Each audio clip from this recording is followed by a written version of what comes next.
Hey, everybody, what's happening? Welcome to the B.D. Freeman program. I am B.D. Freeman. Tonight, a special night, actor, dancer, musician, singer, NIA Peeples is here. She's here tonight.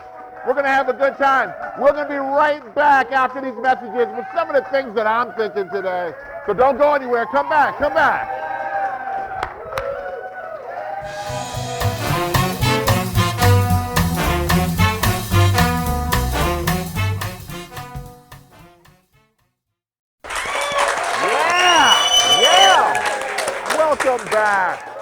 Welcome back. Love to my audience over here. Love to the audience. Yes. This is my favorite audience of all time. Of every audience I've ever had, these are the ones that I will make love to each and every one of them tonight. That's what's going to happen. Speaking of making love, let's do a monologue. Yeah. See, guys try to bullshit you guys with the monologue. I'm telling you, this is the monologue, so you don't get bullshitted at home. Here it is. This is the monologue. It's about dating. All right? Now, women and men date completely differently. Women date like this. Women date like they buy shoes. You can disagree if you like. That's fine, but it's true. So if you disagree, you're a liar. Women date like they buy shoes. When a woman goes into a shoe store, she's looking around for the shoes that none of her friends have or that all of her friends have. It just depends on what part of life and friends she's at. But this is what is always in common. When they find the shoe that they want, they got to have that shoe. They say, oh, my God, it's so beautiful. I love it. I got to have it. And they put the shoe on, and the shoe is half a size too small. Now, a normally thinking person would say this shoe is half a size too small. I need to get one that is my size, half a size bigger. Not women who, when they're dating. When women are dating and competing with other women about getting dates, they will get that pair of shoes that is half a size too small. They will get it. They will put them on. They will buy them. They will go out dancing all night long in those shoes, walking into the restaurants, going around, maybe even getting into some street fighting in the middle of the night in them shoes. They will do all of it, and their feet will just be like bloody and killing them, blisters and everything. But they're not going to get rid of that pair of shoes. They're going to keep that pair of shoes, and they're going to keep wearing them. See, that's how they date. Women see a guy, and the guy is almost perfect. You know, this guy would be so great if he just had a job. If he had a job. But because he doesn't have a job, but he looks cuter than their girlfriend's boyfriends, oh, I'm still going to date him anyway. And of course, her ego gets all blistered and scarred up and everything because this dude ain't got no damn job. And she's having to do more work just to take care of him, that she's all scarred up. But she will not take that man back to the man store and say, this man is half a size too small for my foot. No, she would not do that. Conversely, they're getting it out there. The audience gets it. Now, men are the opposite way. Now, but it doesn't show up in what we buy. It shows up in what we say. And here's the most embarrassing thing that can happen to a man, okay, when he's with a woman. He's with a woman, they're making love, they're together, and in the heat of passion, he says something, and she says, what? That is the kiss of death. Because when you say something in the heat of passion, and she says, what? That means you have to repeat it. And you're never going to be back in that moment again. What? No, I just said that your breasts were like Whoppers. They reminded me of Burger King Whoppers. You know, they're big and round and tasty. Do you understand what? You're leaving now? No, that's cool. That's cool. I got to get up early tomorrow. Okay, bye. Yes, that's the worst thing that can happen to you, is to have to repeat yourself in a moment of passion. That's how men, that's how we blow it. And the Burger King nipple thing, yeah, that's a one from the old closet of my own thing right there. Take it, use it how you will. But that's my monologue. So I don't know if that's going to help you, but ladies, stop buying men who are half a size too small for your foot, and guys, be proud when you say something crazy in the middle of sex, and say it crazy again. Yeah, your nipples look like whoppers. She'll be able to respect that. Anyway, that's my monologue. So we're going to be right back with, if my audience will clap. If they'll clap, yes, yes. When I come back, I will be here with the legend NIA Peeples right after this. Come back. Come on back.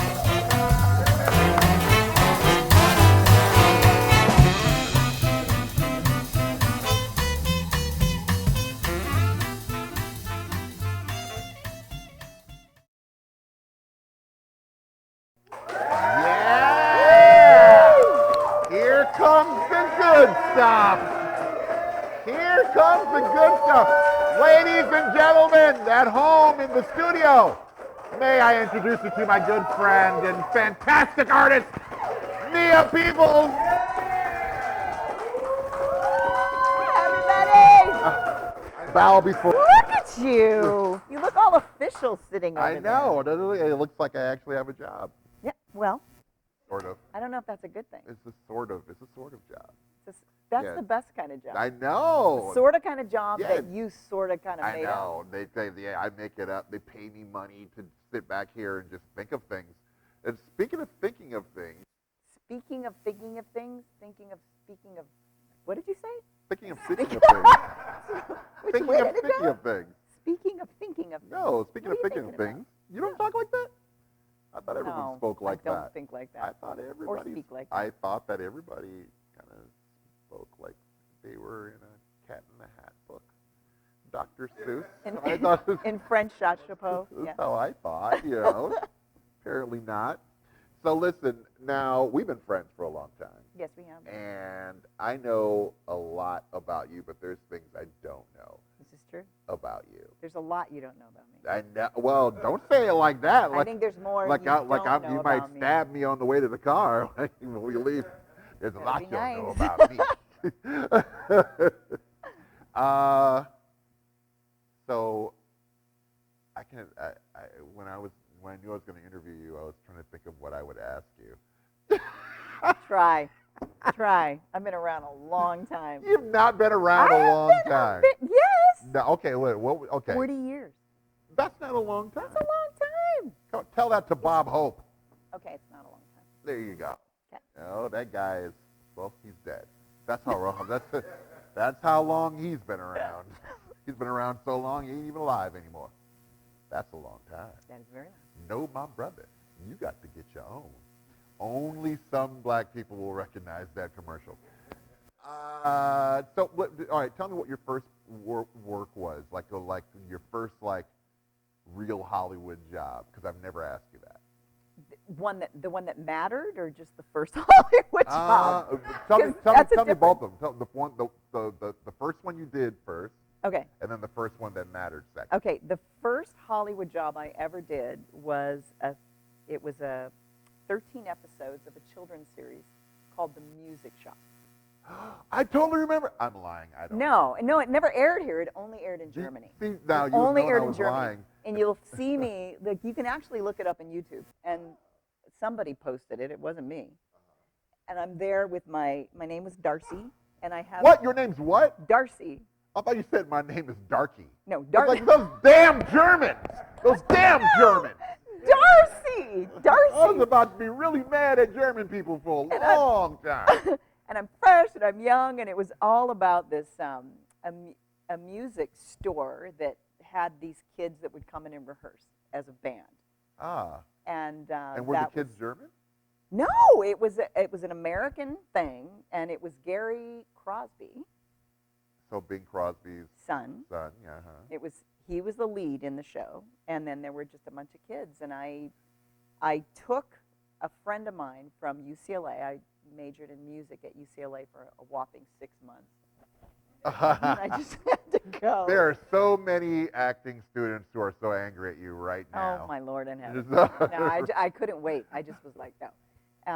But I had met a gal there named Robin Finn, who was the original Pepper in Annie on Broadway. Yeah. Okay. And so she, of course, being from New York, did not have a car. So she's like, can you take me to my fitting for this thing I'm doing? And I said, okay. So I drove her. She had an agent and all that stuff. I had nothing. And I walked in, and they went, oh, my God, you're so cute. And they pinched my cheek. They're like, do you act? And I was like, I don't know. Was it pay?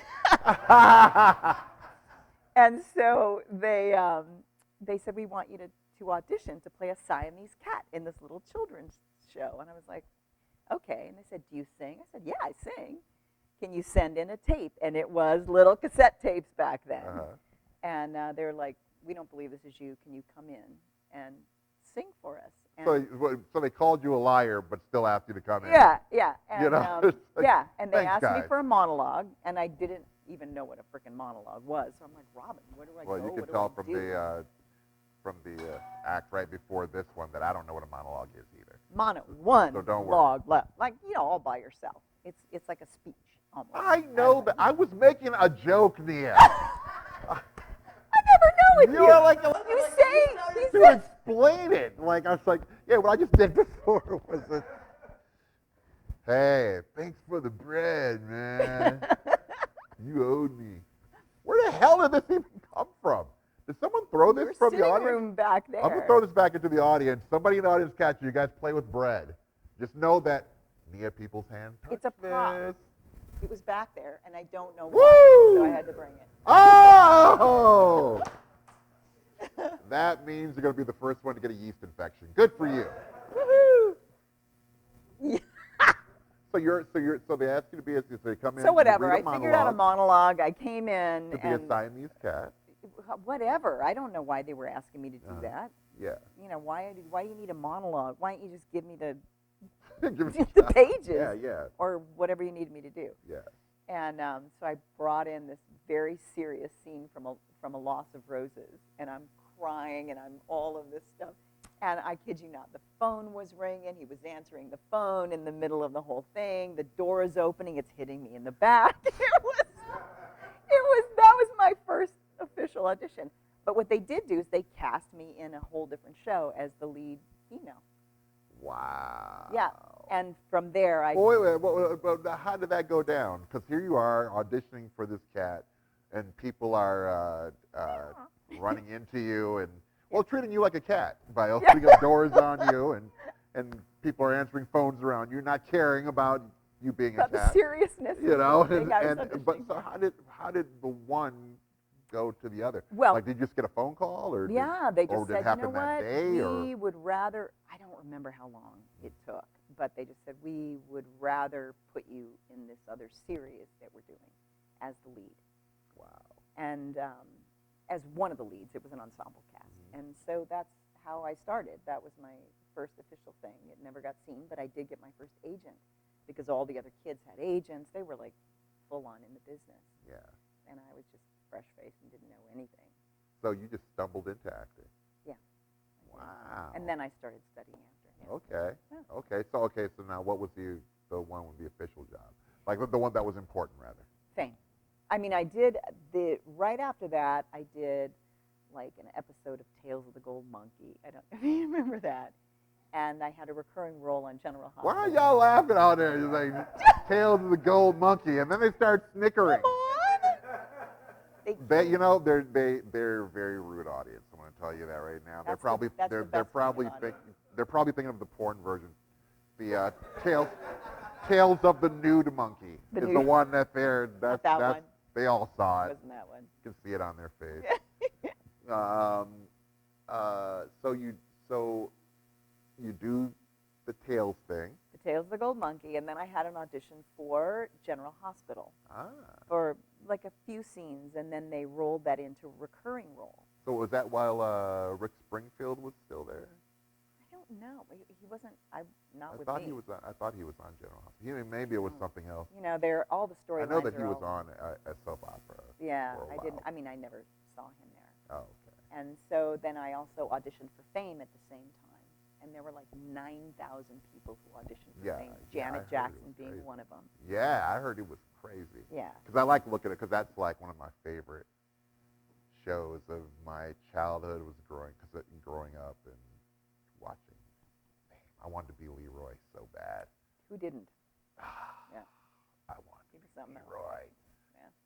I used to go to school with this is actually true. I used to go to school with jazz pants, leg warmers, tennis shoes, I'm ripped so shirt. glad you're a comic. like you didn't have your sights set on, I don't know, trading. The ripped shirt, choose life. Yeah, that's right. I looked Wham. There are pictures. There are pictures of this that I can look up. But I remember watching you on Fame and like totally in love and totally invested in your character. Yeah. I got too invested in your character because you have to say, well, okay, so tell me, before we get to that, tell me about your time on Fame. Like, what was it like? Oh, well, I mean, my God, that was life-changing for me. You know, of all the shows I could have done in my life, I always say that there are certain roles that meet you where you are in your life at the same time. Yeah. And those are really extraordinary experiences, and Fame was one of them. Yeah, because, you know, it was all about the High School of Performing Arts and people wanting to get into the industry and acting, singing, like all of it. And that's what I did. And so when I auditioned for that, that was a crazy audition because we stood in line at MGM, what used to be MGM Studios. It's now Sony. And just wrapped all the way around, and you're looking down, and you can see all these people that you're competing with, and you're looking up, and you walk into the room, and it really was like the movie. Wow. Where they were sitting, you know, you had Debbie there, and you had someone on the piano, and you had all the other executives sitting there, and it's like they're tapping, waiting for something, and you're in this rehearsal hall A, which is a famous rehearsal hall from all the MGM musicals. Yeah. And in fact, I ran into Gene Kelly there. Damn. Well, I know. While I was shooting, it was really, nice. really amazing. I love Gene Kelly. Unbelievable. Singing in the Rain. Yeah. My favorite musicals of all time. So that launched everything for me, and it was a dream come true for me at that time. Well, okay. You're jumping ahead. So you do the audition. What was the audition? Well, I can see that it was heady, super heady audition. Yeah. A lot of people involved. So did you know up front, or did they start cutting people down? I don't know. You know, we don't know anything. You don't know. All I knew was that they were going from L.A. to Chicago to Miami to New York. They were going around auditioning all these different people, and you're literally standing in line with your black and white 8x10 and your resume that I lied about. I was like, I didn't really lie. I just took little truths and made them, I expanded them. Yeah. It's like baking bread. And I remember walking in and having to read with someone, and then Debbie, you know, then I had to sing, and then Debbie had to take me through steps. And before she took me through the steps, they said, "Are you a dancer?" And I said, "No," because a dancer to me was someone who dedicated 6 hours a day of their lives, 6 days a week. And I was a hula dancer, there's nothing wrong with that. It's a beautiful thing, and it really has taught me a lot. And it was a great foundation, but I never took ballet. I never had any of that stuff. So I said, no. And then she made me dance, and they all started laughing. And they laughed, and I just went, oh, I guess that didn't go very well. And what I found out later was they laughed because I said I wasn't a dancer, and I did really well. Ah. Yeah. Yeah. So I was like, but it took, I think it was if that would have happened to me, it would have been because I was terrible. It would have been laughing. But they would have cast you as the comedian. Yeah, that could have been That's what but I'm a dancer. Yeah. Sure you are, kid. Yeah. Yeah, no, that would have. So you get the word. How do you get the word that you got Well, it? I knew that the only thing I knew was that there was a cutoff date, and it was like Friday, whatever the date was, at say 5:30 p.m. That's the end. They will have made a choice, and they called me at 5:29. Were you by the phone? Were you just like waiting? Oh yeah, I mean, I would never do that now. Right. I just would never do that now because I know that there's all kinds of things going on. Right. And you just kind of do your audition now and walk away. No, that's what you forget do. about it. That's what I have. Yeah. I wrap myself with the phone cord all around me. It's crazy. Lori's like, nude, and I play Diana Ross records. It's strange, but it's my thing. I think that's a good way to approach auditions. Yeah, sure. Why not? I mean, if you're gonna hear bad news, why not hear I'm coming out at the same time? I love it. Oh, so you got the call. So you get the call, and they say, you got the role, and it. Like, what'd you do first? Like, did Are you kidding? No, I was living at home. Wow. I think I was living at home. I might have, I was grown. I was 22 at the time, but I might have been renting a room back from them at that time. Yeah. Wow. I was at their house when I got the call, for sure. Nice. And then you're off to New York. Mm-hmm. And that fat paycheck. Yeah. Yeah, it was fat. For me, it was fat. Oh. I mean, compared to today, it's not, but. Well, don't take us out of the moment. Don't make it less. No, we're back in the day right now with you. That's a lot of. Yeah. So I have to ask because, like I said, Leroy, is there a phone ringing? Hello? Oh, some of the crew, they're very disciplined. They've got their phones on. It's because they're all waiting to get other jobs. That's what it is. Turn it off. So you get the call, and life has to just completely change for you in that. I knew nothing. I knew nothing. I really knew nothing. I mean, I had done the little music shop thing, and that was like a tape thing. Right. But we shot on film. We Right. were flying to New York. You know how it was back in the day. You're flying first class. I don't know how it was back in the day at all, man. Yeah. I have no idea. I mean, I've heard all the good stories and everything. It definitely ain't what's happening now. No, I know. We're gonna bring you out, BD. It was. How do you like writing with animals at all? Are you afraid of cages or tight spaces? Do you mind going underneath the seat in front of you? Can you just? Oh man, no. It's No, it was first class, and then you land, and sometimes it's first class for me. Sometimes. It was back then. It was a mandatory. It was part of the SAG deal, right? Damn. It had nothing to do with who Thanks I was. for fighting for us, Nia. For the people who are coming. I didn't drop it back. Oh. Compliance, baby. Everybody's moving back. Before I got into comedy, they were all as first class, thousands of dollars for a show. By the time that I was professional, those days were way gone. When you come into the millennium and everything, it was like, $70 and a Greyhound bus ticket. Here you go. And then you wonder why. I mean, I was making records and promoting them and performing when I was in the late 80s, early 90s. Yeah. And the money was outrageous. That was the me generation, though, wasn't it? The 70s, 80s. It was all about money and coke. Yeah, you know something? Yes.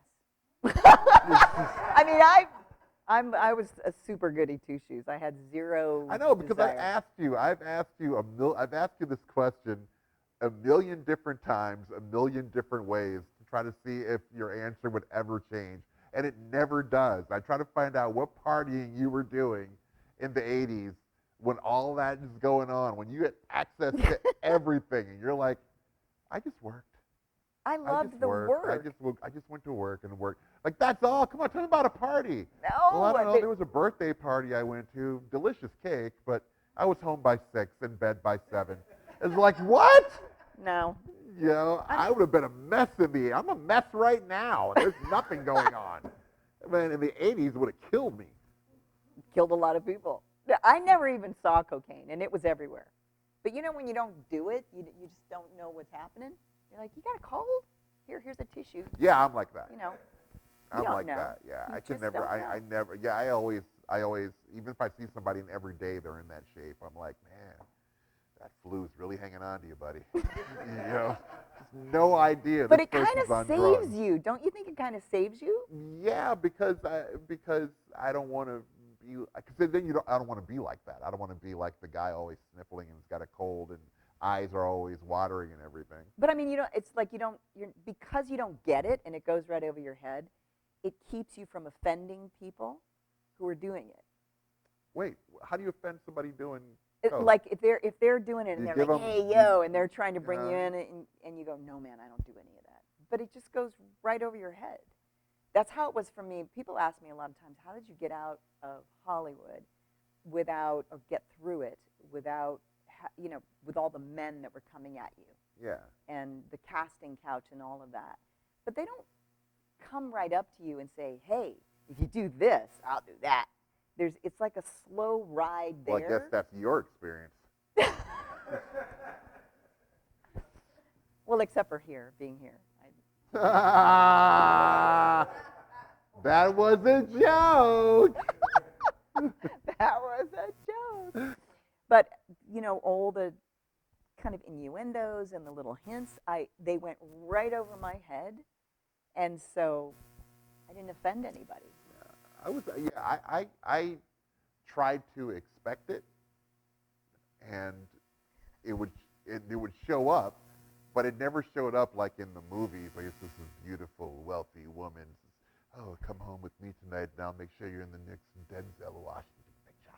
It was never like that at all, man. It was like some dude with a nappy old like Jerry curl. I can get you in that movie. Oh. I can get you in. Yeah. No, that's all right, man. I don't need you getting me in anywhere.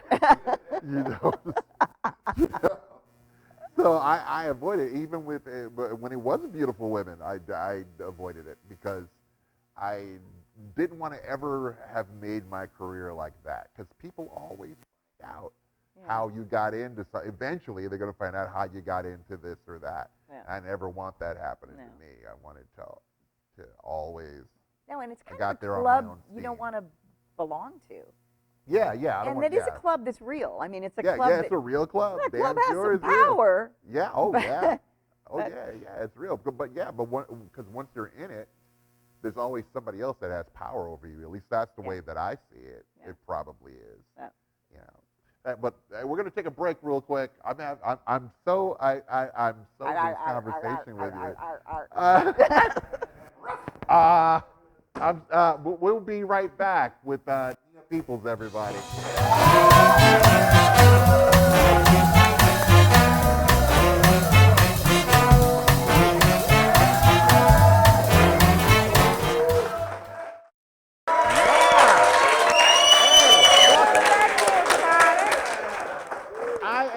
I am still here with the beautiful, the wonderful NIA Peoples.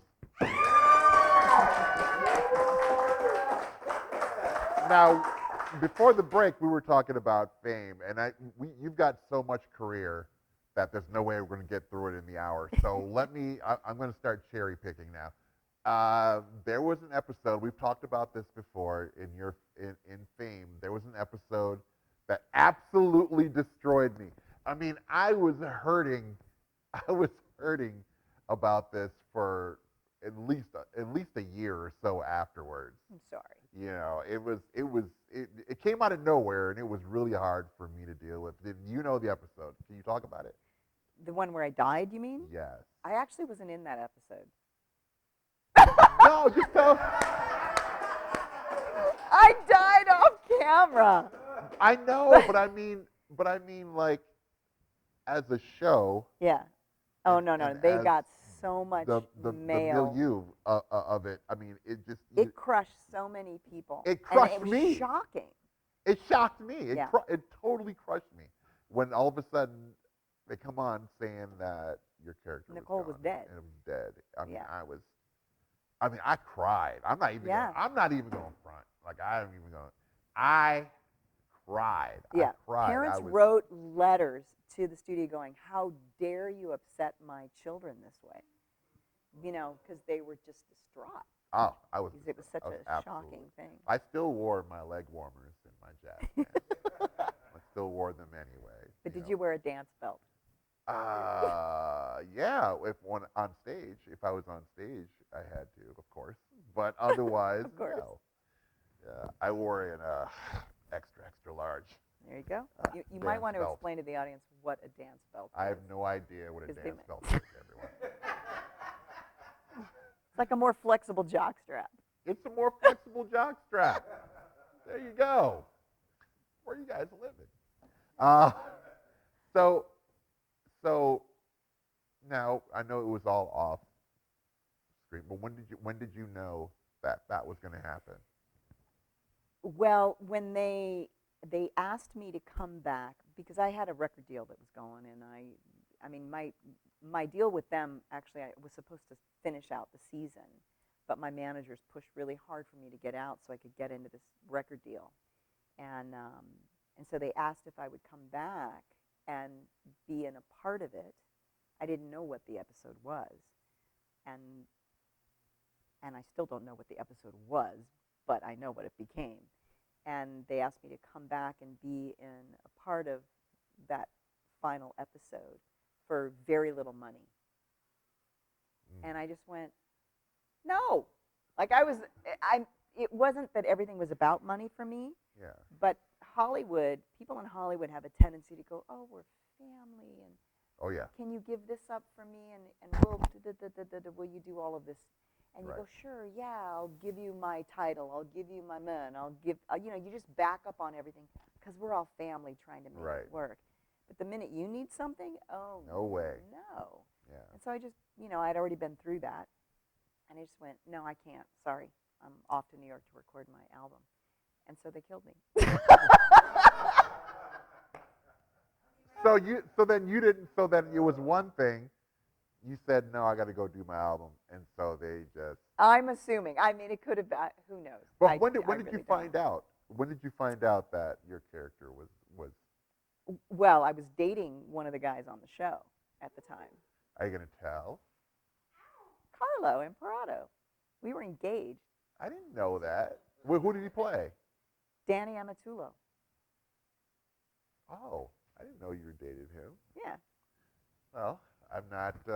We were engaged. I'm not in the least bit affected by that at all. I'm absolutely okay that during the time I was completely in love with you and crying at your television funeral that you were dating that I wasn't. Danny Amatullo, who wasn't funny, by the way, and was supposed to be a comedian and never said one funny thing. But I love you, buddy.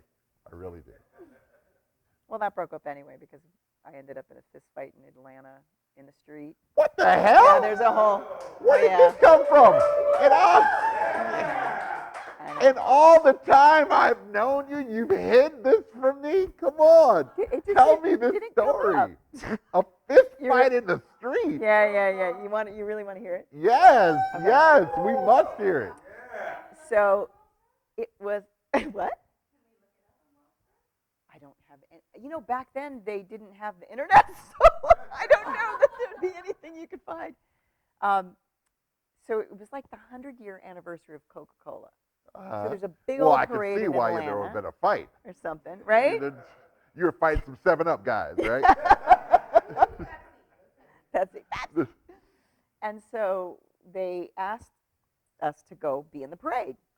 And we had a publicist and the publicist's assistant and the publicist's boyfriend, and they're driving us all over town, and everybody's buying us drinks. So we are 3 sheets to the wind. I mean, just like, woo! And we're driving in the car, and I was sitting in the back seat with the window here. I think he was in the middle, and the assistant was there. The PR person was in the front, and her boyfriend was in front of me.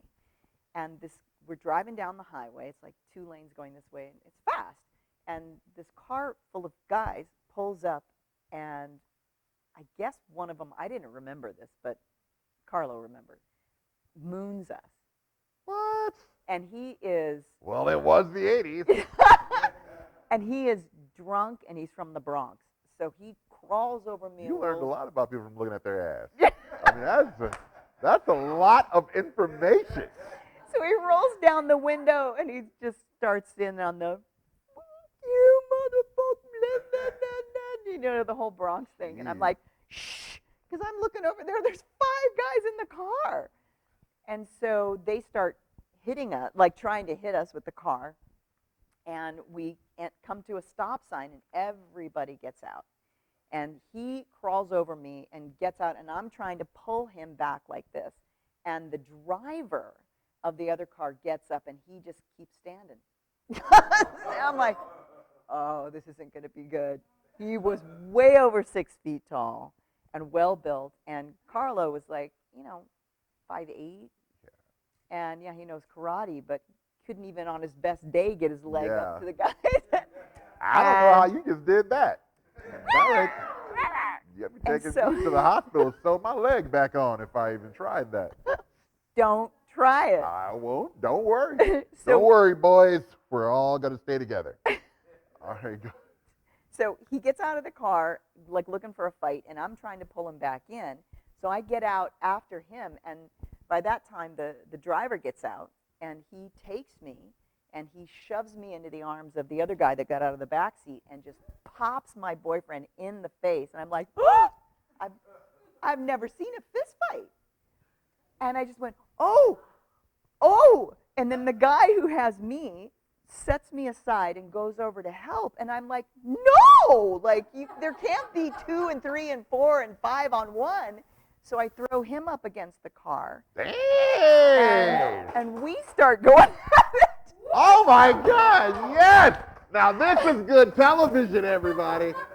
Here's what you won't see on the other shows. I didn't know what else to do. I mean, what are you going to do? Just lay there and go, ah. I love that you're like, so I throw him up a guy, and then we both started to go. I didn't know. I had no idea that this part of you existed. So what happens then? Yeah. So then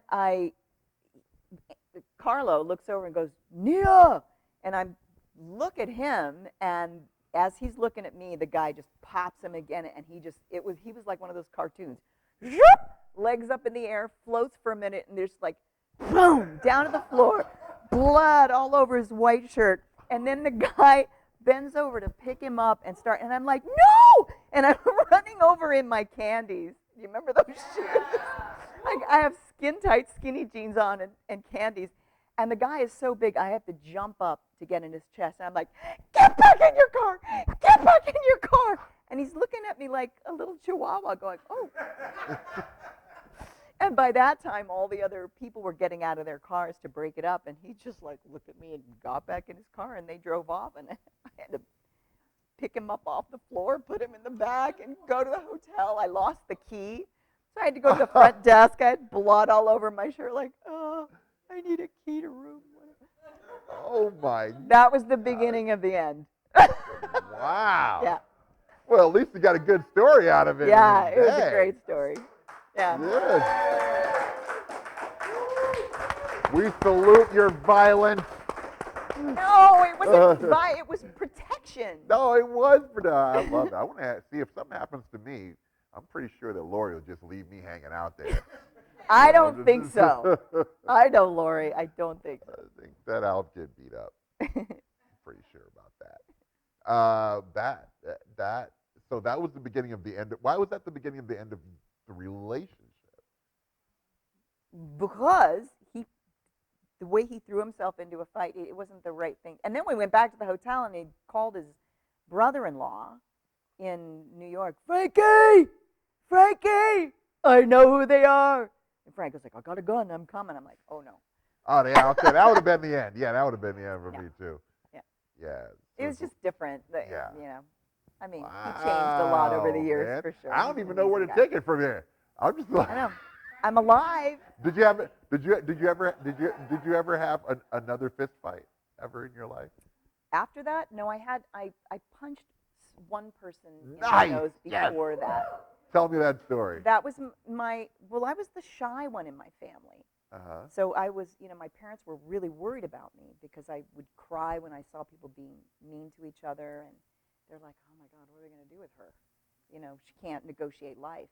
But my little sister got into a fist fight with the big girl down the street. And I just went, oh. So I said, all right, if you hurt her, you got to fight me. That's what an older sister's supposed to do, I guess. So she knocked the wind out of my sister, and I just went, oh, okay, I told you. And she's like, yeah, come on. And I just went, bam! And that's all I could do was go right through her, and I cut her right there, bam! And her eyes rolled back, and she just went, boonk. Down she went. And I was like, oh! And then all the kids went running to my house, and they're like, Mrs. Peoples, Nia punched Paula Rudy in the nose. And my mom goes, Nia? And they said, yeah. And she started to laugh.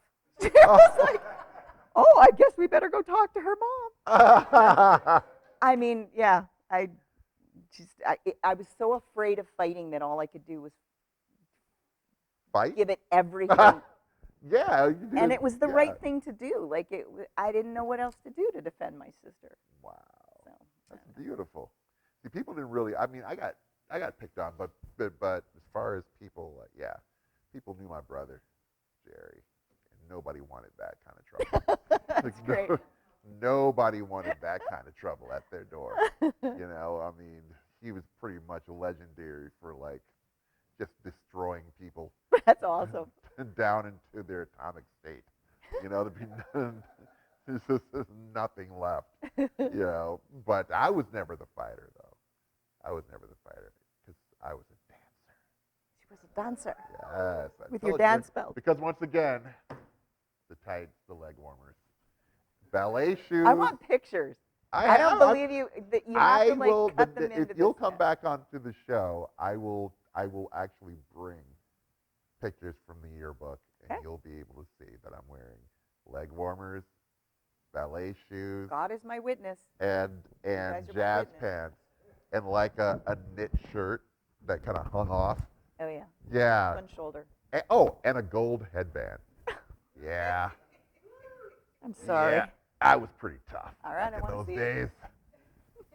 Believe me, it had to be tough to walk around like that. But I want to talk about That's only fame. That ended in 1984. Because every time I engage it, I go back to the feel. I'm an actor, so I always go back to the feeling of how terrible.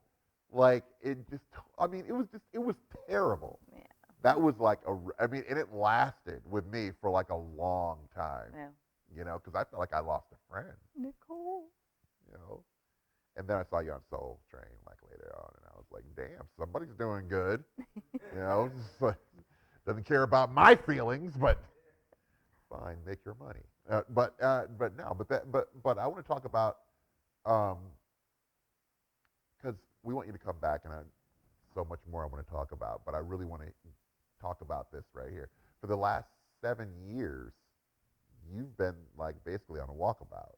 Yeah. Just going where you want to go, living where you want to live, staying till you don't want to be there, and going somewhere else. Yeah. Tell me about how that started and how it's progressed.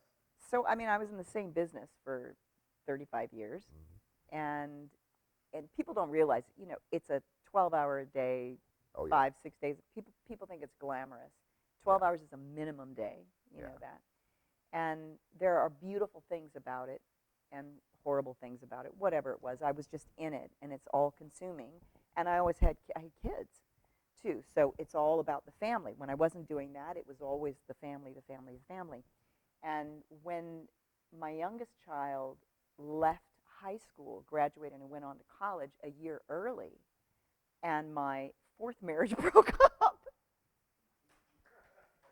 You know that I wasn't aware. I wasn't aware that there were 4. 4. And they weren't light. But I just went, who are you and what do you want? Like, what do you want? Okay, it's the first time that you're only taking care of yourself in forever. What do you want? And I couldn't answer the question. And I knew that if I couldn't answer that question, I was so separated from my divine self Right. that I had to let it go. So I felt like there was more of me that wanted to come forth. Yeah. And I had to retrain myself to, rather than just showing up and delivering what everybody needed me to do, whether it was my kids, which is what a mom is supposed to do. There's nothing wrong with that.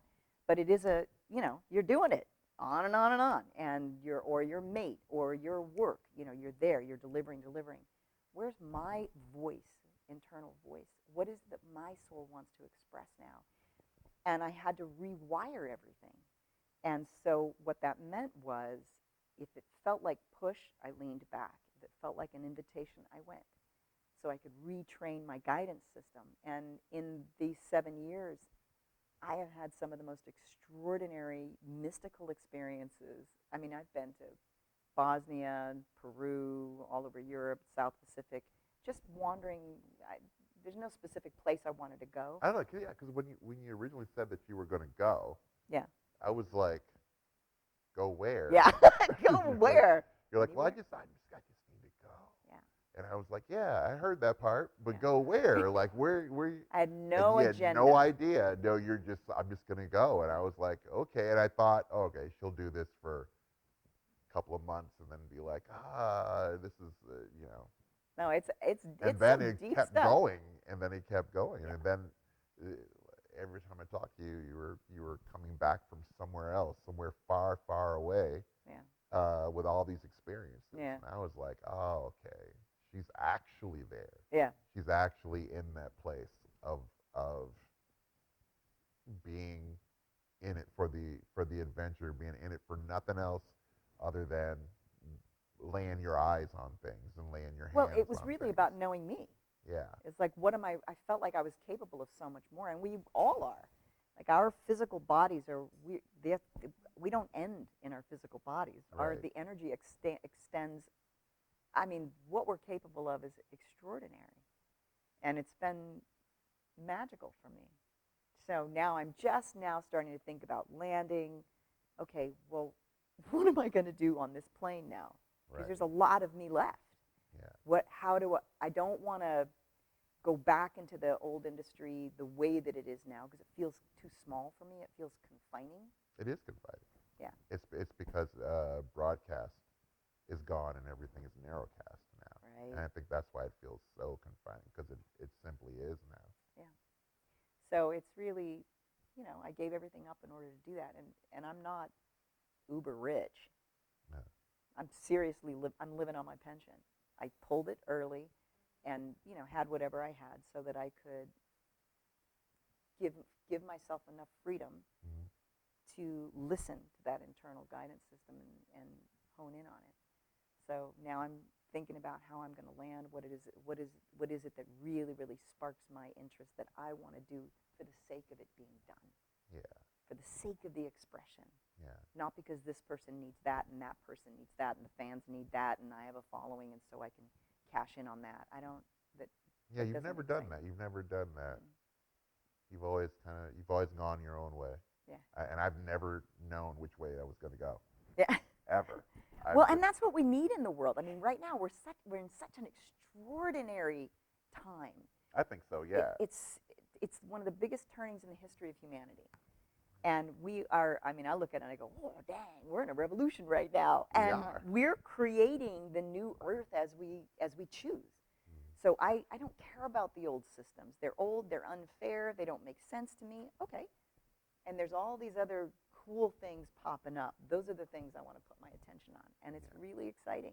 And you're watching people like stand up and go, wait a minute, I got something to lend here.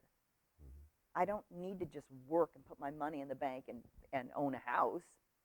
I have something to contribute. Right. And everybody's finding their way, and we're all a part of this one big ball of consciousness and this one big earth, and we're impacting all of it. So I love it when I start to see, people express themselves from that place. It takes a lot of courage. It takes a lot of courage for you to be sitting here right now. Oh yeah. Well, thank you very much for saying that. Yeah. Yeah. It was definitely like it didn't take long for me to think, do I want to go to another network show, or do I want to do my own thing?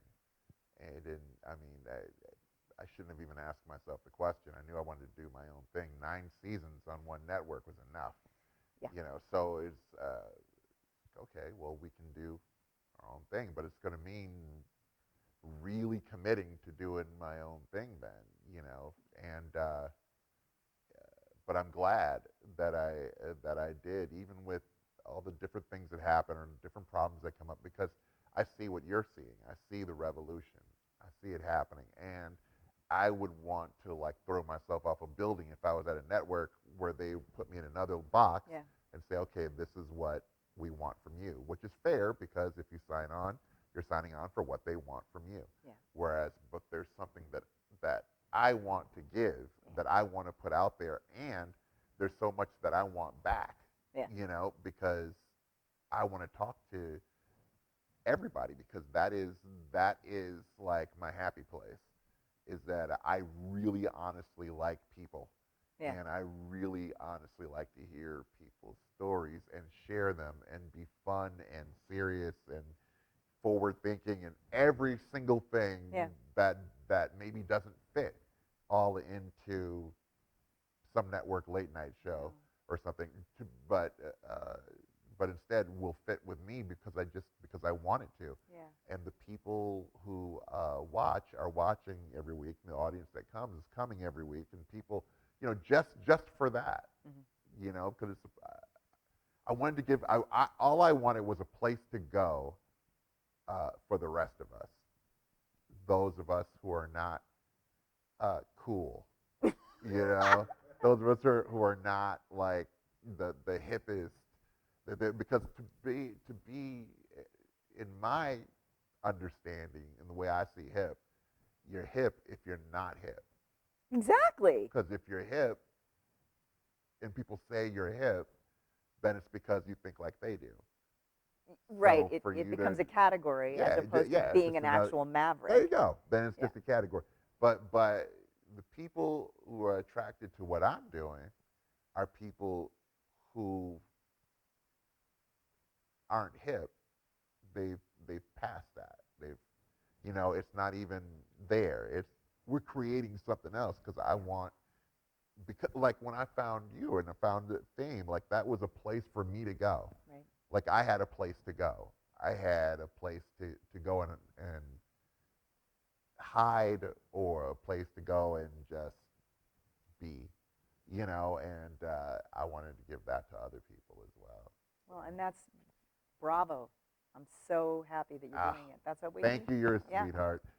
Listen, we've run out of time here, and my director is like becoming apoplectic. Get her out now! He's like becoming apoplectic about my going on and on. But I can go on and on. So I do like to talk, which is talk show. But will you come back and see us I again? would love to. Because I have a lot that I still want to talk to you about, and a lot that people have written in who knew you were coming on and want things they wanted me to ask you. Okay. And I didn't get to any of that. I'm sorry. I will get to it next time. But there's just so much. There's just so much with you, and people don't understand the depth of NIA Peoples. They don't understand that it's a long, deep dive that nobody could get done in an hour or 2 hours. It's going to take some visits. That's how I get her to come back on the show, right? So everybody be cool. So I get her back there. So you'll come back? I'll come back. Fantastic. NIA Peoples, everybody. Hey, guess what? This has been the B.D. Freeman Show. Woo-hoo! We love you, and remember, you're only in an interracial relationship if you're sleeping with a chicken or a horse. Good night, everybody.